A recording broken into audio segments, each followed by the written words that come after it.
Finally আমার mission success, planning success.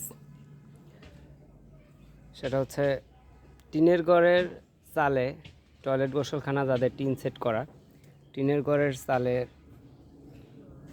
এভাবে কাঠ দিয়ে খাঁচা বানিয়ে কেমনে পানির ট্যাঙ্কি উঠানো যায় সেটা নিয়ে একটা ভিডিও আমি এর আগে দেখার পরে থেকেই আমি এইটা নিয়ে গবেষণা শুরু করি এবং আমার প্ল্যান ছিল টিনের ঘরের চালে কিভাবে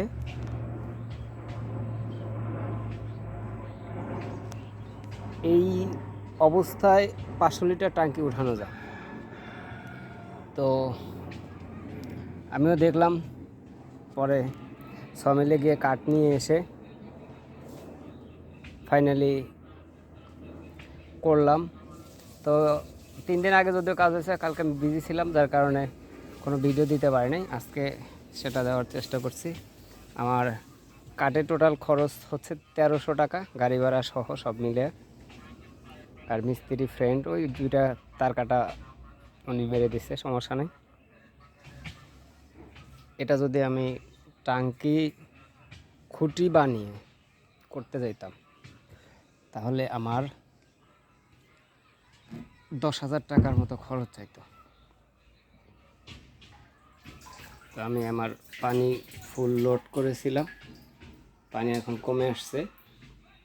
পরে আমি লোড দিয়েছিলাম, পানি এখন কমে আসছে। তো যদি কেউ পানির ট্যাঙ্কি টিনের ঘরের চাল সেই খুঁটিগুলো যদি সিমেন্টের হয় তাহলে টয়লেট গোসলখানা থাকলে 6টা খুঁটি থাকলে মোটামুটি 6টা খুঁটির উপরে যদি সমানভাবে লোড দিতে পারেন তো আশা করি কোনো সমস্যা হবে না। এটা ট্যাঙ্কিটা লোড দিয়েছিলাম, লোড এখন পানি কমে গেছে।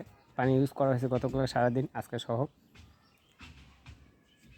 তো এই বিষয়ে যদি কোনো কিছু জানার থাকে তাহলে আমাকে কমেন্ট করতে পারেন, আমি আপনাকে পরামর্শ দেওয়ার চেষ্টা করব। আর আমার কিছু ওয়ারিংয়ের কাজ করছি ভিতরে, এই যে বোরিংটা জাগাইছি, এটা আরও ডাউন ছিল। আর একটা শাওয়ার লাগাইছি। মিস্ত্রি খরচ যদি কারো মিস্ত্রি লাগে গাজীপুরের ভিতরে সেটাও জানাতে পারে, চেষ্টা করব আপনাদেরকে হেল্প করার জন্য। তো আজকের মতো ভিডিওটা এই পর্যন্তই। যদি কোনো কিছু বুঝতে সমস্যা হয় বললে আমি আর একটা ক্লিয়ার ভিডিও বানিয়ে দেব। এটা আমার নিজের ব্যবহারের জন্য, এটা কারোর জন্য না। এই যে খাঁচাটা এভাবে দিছি, টোটালে যে পাইপটা, এই যে এটা হচ্ছে আমার নিচের পায়ের, এই যে স্ক্রু দেখা যাচ্ছে আমার এই নিচে এটার পায়ের আছে, এই পাইপটার উপর দিয়ে আমি এই পাইপটা দিছি। ওই পাশেও সেম, ওই যে স্ক্রুটা আছে, স্ক্রুটা ওর নিচে দিয়ে স্ক্রু করছে, অর্থাৎ ওই পাশে আর একটা পাইপ, 2টা পায়ের উপরে 2টা পায়ের আমি সেট করছি, অর্থাৎ টিনের উপর কোনো প্রেশার পড়ে নাই। তো ভালো থাকবেন সবাই, আসসালামু আলাইকুম।